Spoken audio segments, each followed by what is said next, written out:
지금 현재 전과사범 이재명이가 부정선거로 대통령에 당선된 이후에 대한민국 곳곳에서 터져나오고 있는 불길한 결과의 그 본질이 과연 무엇이겠습니까? 지금 전과사범 이재명이가 한바탕 난리가 났으며 하는 총재, 충격, 분노, 매우 이례적 경고, 억울하다, 화가 난다. 종송산TV 좋아요, 구독, 알림은 큰 힘이 되겠습니다. 지난 15일 한국은행 금융통화위원회 기자간담회에서 이창용 한국은행 총재는 화를 감추지 않았습니다. 매우 이례적이며 충격적인 행동이 이어졌으며 이재명 정권을 향한 이창용 총재의 분노가 폭발했습니다. 이를 두고 통화 정책의 한계를 넘어선 문제까지 중앙은행이 떠안고 있는 구조에 대한 강력한 항변이며 동시에 정책 조정에 실패한 이재명 정권을 향한 충격 경고라는 해석까지 나오고 있습니다. 전문가들은 한결같이 그동안 한국의 환율 문제와 물가 문제에 대해 이창용 총재가 얼마나 많은 발표를 했나라며 이번에 기자간담회에서 이창용 총재가 작심을 하고 이재명 정권의 정책 실패에 대한 강한 분노를 쏟아낸 것은 그만큼 이창용 총재가 지금 한국의 경제를 어떻게 바라보고 있는지에 대한 그 실체가 드러났다라고 강조하고 있습니다. 또한 환율과 물가, 양극화로 이어지는 부담이라는 그의 발언은 정책 조정이 없으면 피해가 국민들에게 전가될 수밖에 없다는 취지로 해석될 여지가 많아 앞으로 이 사태는 일파만파 빠르게 확대될 수밖에 없습니다. 이 자리에서 이창용 총재는 원, 달러 환율 상승의 원인이 M2, 광의 통화 증가로 돌리는 일부 지적에 대해 대놓고 억울하다, 화가 난다 라는 표현까지 사용하며 강하게 반발했습니다. 중앙은행 수장이 공개 석상에서 정권을 향한 분노와 충격적인 번심을 드러낸 것은 매우 이례적입니다. 표면적으로는 통화량과 환율을 둘러싼 경제 논쟁이지만 반응의 수위는 이재명 정권을 향한 이창용 총재의 본심이 드러난 것입니다. 이창용 총재의 설명 자체는 경제학적으로 크게 틀리지 않습니다. 환율은 글로벌 달러 강세, 미 연준의 고금리 기조, 지정학적 불확실성 등 복합적 요인의 영향을 받습니다. 통화량 하나로 최근 환율 흐름을 단선적으로 설명하기는 어렵습니다. 그럼에도 억울함과 분노가 동반된 이유는 문제의 본질이 환율 지표 하나에 있지 않기 때문입니다.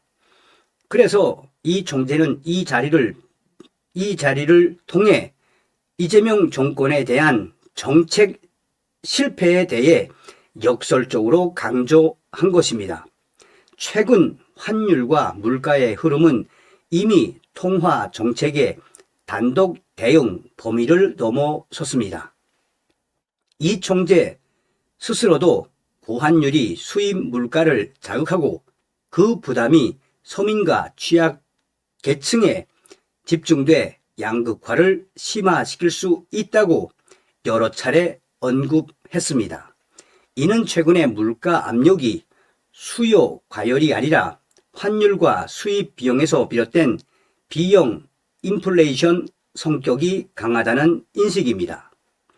환율이 흔들리면 수입 원가가 오르고 이는 곧바로 생활 물가로 전이됩니다. 이 과정에서 가격 상승을 흡수할 여력이 없는 계층이 먼저 타격을 받게 됩니다.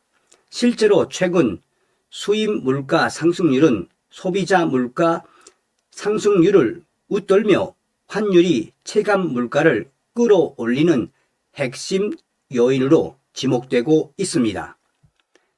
이창용 총재가 환율과 물가, 양극화를 함께 언급한 이유는 단순한 경고가 아니라 이재명 정권의 정책 실패의 비용이 어디로 이동하는지를 명확하게 밝힌 데 그 본질이 있습니다.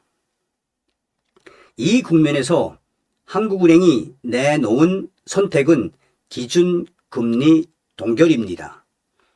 더 주목해야 할 대목은 동결 자체가 아니라 통화 정책 방향문에서 그동안 유지해오던 금리 인하 관련 문구가 삭제됐다는 점입니다. 소수 의견 없는 만장일치 동결, 향후 3개월 전망에서도 완전 전원 동결, 그리고 인하 가능성 언급의 철회는 금리 인하가 더 이상 유효한 정책 옵션이 되기 어려운 한계 구간에 진입했음을 문서로 인정한 신호로 읽힙니다. 이는 곧 중앙은행이 이재명 정권을 향해 우리는 이제 할 때까지 다 했다. 여기까지는 우리가 할 수 있다. 이제는 더 이상 할 수 없다라는 이재명 정권을 향한 강력한 항변입니다. 금리를 내리면 환율과 수입 물가를 자극할 수 있고 올리면 가계부채와 내수를 흔들 위험이 매우 큽니다. 남은 선택지는 동결뿐이라는 판단입니다. 금리 동결은 안정 신호가 아니라 통화 정책 혼자서는 지금의 이 난국을 감당할 수 없다는 경고입니다.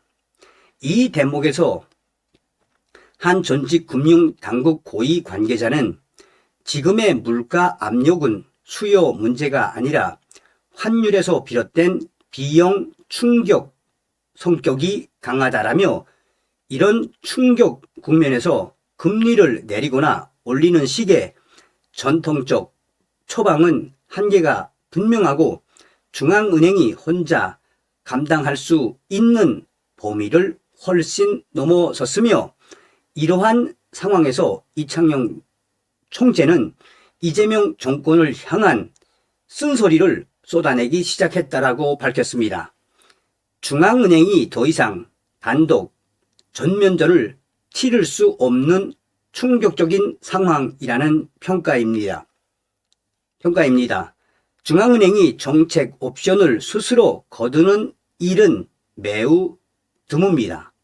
특히 인하 가능성처럼 시장 기대에 직접 영향을 미치는 문구를 삭제했다는 점은 통화 정책이 더 이상 완충 장치로 작동하기 어려운 국면에 들어섰음을 의미합니다. 문제는 그 다음입니다. 통화 정책이 한계를 드러낸 지금 국정은 다른 기능으로 전환돼야 합니다. 환율, 물가, 분배 문제를 함께 놓고 정책 우선순위를 정하고 충돌을 조정하는 역할입니다. 이 책임은 한국은행에 있지 않습니다.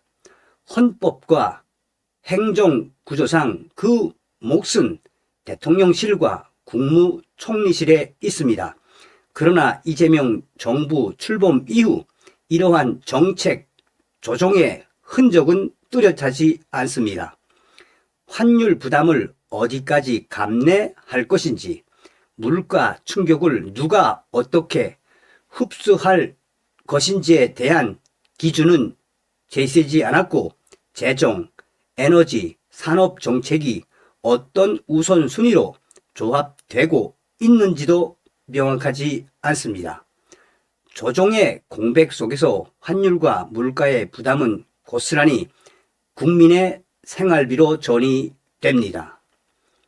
경제부처 출신의 한 전직 관료는 환율과 물가가 동시에 흔들리고 있는 충격적인 상황은 통화 정책만으로 해결할 수 있는 문제가 아니다라며 이럴 때 필요한 것은 재정, 산업, 에너지 정책을 묻고 조종하는 컨트롤 타워가 필요한데 지금 그 기능이 또 그 역할을 누가 하고 있나라며 나아질 분위기가 보이지 않는다라고 지적했습니다. 그는 조종이 없으면 가장 약한 고리가 먼저 무너질 수밖에 없다라고 덧붙였습니다. 상황이 이러다 보니 환율과 물가 문제의 책임이 한국은행과 총재 개인에게 집중되고 있는 것입니다. 이재명 정권을 향한 이창용 총재의 충격 분노는 개인의 성격 문제가 아니라 통화 정책의 한계를 넘어선 이재명 정권의 국정 실패의 부담을 한국중앙은행이 떠안고 있다는 억울함의 표출로 해석될 수 있습니다. 한 경제학자는 중앙은행 총재가 공개적으로 이재명 정권을 향해 억울함을 토로하고 분노하는 상황 그 자체가 매우 이례적이라며 이는 통화 정책이 감당할 수 없는 영역까지 책임이 전가되고 있다는 구조적 신호로 봐야 한다라고 평가했습니다. 결국 이 사안의 핵심은 이창용 총재의 태도가 아닙니다. 중앙은행이 문서로 한계를 인정하고 이재명 정권을 향해 강력 경고를 보냈음에도 그 신호를 받아 정책 조정으로 전환하지 못하는 이재명 정권의 무능입니다. 이재명 정권의 이 무능을 이창용 총재가 공개석상에서 강하게 폭발한 것입니다. 조정되지 않은 환율과 물가의 충격은 취약계층과 서민의 부담으로 축적되고 양극화는 더 깊어집니다. 어떤 생각이 드십니까? 다음 시간에 뵙겠습니다. 멸공.